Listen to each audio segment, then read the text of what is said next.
Opinion, a vision of a society without capitalism, The New York Times. Ross Douthat, I'm standing on the brink of a new chapter for the Democratic Party, a chapter that seems increasingly defined by socialism. What does that look like by 2026, and does it offer a practical path forward or is it just a far-off dream? Bhaskar Sunkara, it's hard to see how a single label can capture the breadth of what we're building. Socialism today is not a single policy set but a commitment to ending the logic of private ownership in the core of our economy. Ross, the left's current moments are sparking stories everywhere. Democratic Socialists have won primaries in Colorado, New York, and Washington, D.C., and even made a surprising start in Maine. The mayor of New York City, a salary-practiced Democratic Socialist, is capturing headlines across the country. Bhaskar, those victories are part of a longer lineage. If you trace the modern left back, you hit abolitionism, the radical Republicans, the labor Republicans. Those groups reshaped the nation, and they weren't content with the status quo. They pushed for laws that lifted millions from the margins. Ross, you're at the helm of two major left-oriented publications, President of the Nation and founding editor of Jacobin. How do those outlets contribute to the movement? Bhaskar, they're public spaces where ideas can be translated into politics.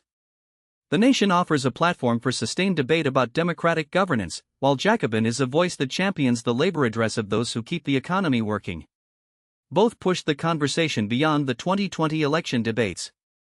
Ross, but there's also a big exam: can democratic socialism really remake the Democratic Party without dismantling capitalism? Bhaskar, the answer isn't about sweeping, it's about incremental change.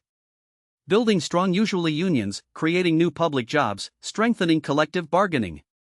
The goal is to provide people with the tools to claim power over the tools of production. Ross, I've seen party representatives on the left who think change should come wholesale, while others push for a slow transformation. Where do you see the tipping point? Bhaskar, change has to start in the local bubble, working-class cities, suburban districts, and even small towns. If we can show voters tangible improvement, the larger national shift will follow. Ross, let's talk about the emotional side. Are people ready for a new society without capitalism? Bhaskar, emotion fuels politics. When people record footage of protests in TikTok videos, it creates immediate empathy. We rely on these narratives to form a shared experience that transcends party lines. Ross, you mentioned the radical Republicans and labor Republicans earlier. In their era, the left did indeed reshape society. What parallels do you see in today's movement? Bhaskar, both times, the left brought long-staying institutions into the forefront. They pushed for public education, public housing, public infrastructure. Today, by substituting those for universal healthcare, free childcare, and a guaranteed basic income, the left, under the banner of democratic socialism, challenges the same structural foundations that hold capitalism. Ross, in practical terms, the Democratic Party's policy agenda may look different in the next presidential race. Bhaskar, you dicely transform, it's not a trade-off, but a proper restoration of shared power. The Democratic Party can become the vehicle for that change, and it can't accomplish that by default.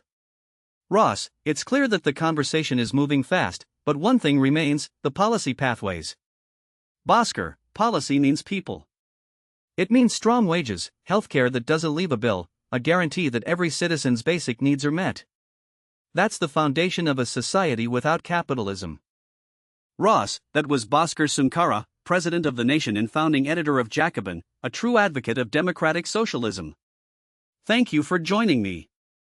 If you'd like to dive deeper, check out the full episode. Till next time, this is Ross Douthat on Interesting Times.